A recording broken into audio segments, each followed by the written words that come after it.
নামাজ শেষ করে তুমি মুসল্লায় বসে রইলা।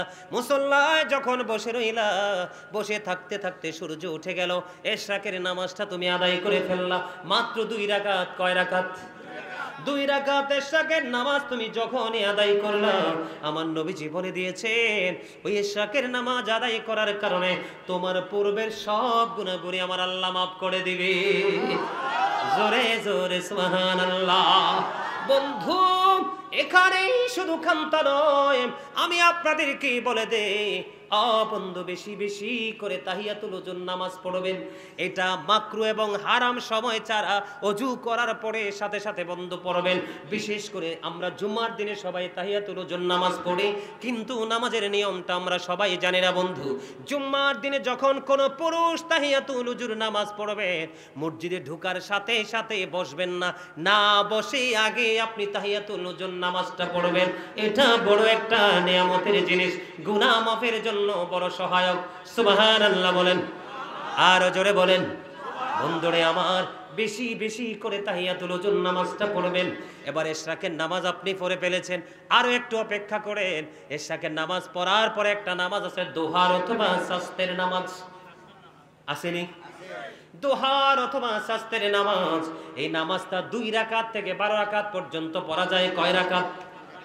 2 রাকাত থেকে 12 রাকাত পর্যন্ত পড়া যায়। এটা সূর্য পশ্চিম আকাশে হেলে যাওয়ার আগ পর্যন্ত এটার সময়। কথা বুঝছেননি?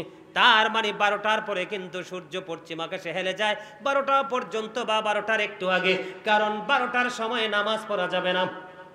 এটা হলো দ্বিপ্রহর।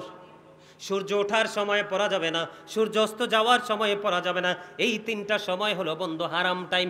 এই টাইমে কোনো ইবাদত আমল করা যায় না। এবার কি করলেন আপনি? চাস্তের নামাজ পড়লেন। আল্লাহর হাবিব সরকারে মদিনা তিনি জানিয়ে দিয়েছে, আমার দিকে তাকান, মানুষের শরীরের মধ্যে 360টা জোড়া আছে। কয়টা?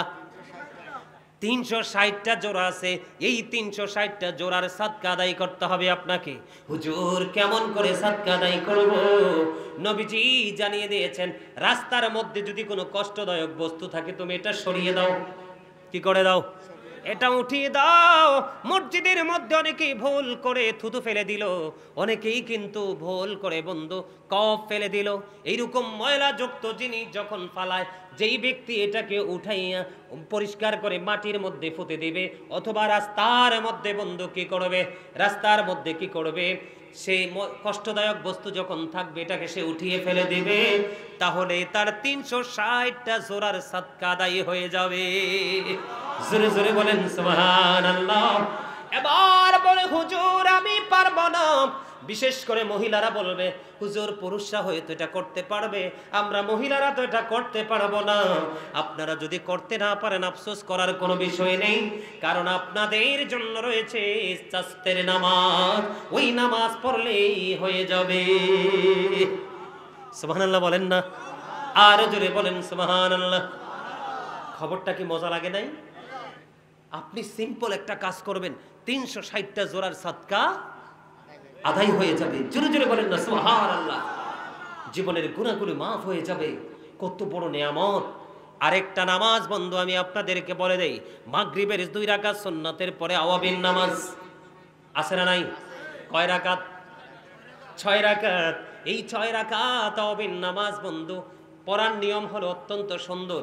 মাগরিবের নামাজ পড়ার পরে প্রয়োজন ছাড়া, বরকতময় কথা ছাড়া কোনো কথা বলবেন না, সরাসরি আওয়াবিন নামাজ পড়ে ফেলবেন। আওয়াবিনের নামাজ যখন 6 রাকাত বন্ধু আদায় করে ফেলবেন, আল্লাহর হাবিব জানিয়ে দিয়েছে বন্ধু 12 বছরের ইবাদতের সমান সওয়াব পাওয়া যাবে। ওই নিয়ম অনুযায়ী যদি বন্ধু আপনি আমল করতে পারেন। সুবহানাল্লাহ বলেন না। এই নফল ইবাদতগুলো করবেন তো? হযরতে বেলাল রাদিয়াল্লাহু তাআলা আনহু তিনি বলেছেন, তোমরা বেশি বেশি করে তাহাজ্জুদের নামাজ আদায় করো, কারণ তাহাজ্জুদের নামাজ মানুষের জবানটাকে কন্ট্রোল করে। কি করে? কথা বলেন না। জবানটাকে কি করে? কন্ট্রোল করে। গুনার কাফফারা হয়ে যায়। পাপ কাজের ক্ষেত্রে তোমার জন্য প্রতিবন্ধকতা সৃষ্টি করবে, তোমার দ্বারা কোনো পাপ হবে না। এত বড় নিয়ামত আমরা কি ছাড়তে পারি? কথা বলেন পারি? সম্মানিত উপস্থিতি, 5 ওয়াক্ত নামাজ পড়বেন। হালাল পথে রোজগার করবেন।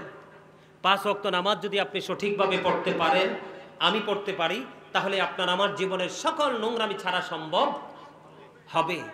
ওই যে একটা হাদিস মনে রাখলেই যথেষ্ট, স্বামী স্ত্রী কি করবে? ডেকে দিবে, স্ত্রী স্বামীকে ডেকে দিবে। উভয় স্বামী স্ত্রীর জন্য নবীজি কি করে গেছে? নবীজির দোয়া কি কাজে লাগবে না বিফলে যাবে? আরো ধরে বলেন, কাজে লাগবে না? তা আমরা পুরুষরা সেই স্বামী হতে চাই, আর মা বোনরা যেন সেই স্ত্রী হতে পারে, বরকতময় স্ত্রী। আল্লাহ যেন সবাইকে সেইভাবে কবুল করেন। সকলে বলেন আমিন। আরো জোরে বলেন আমিন। আরো জোরে বলেন আমিন।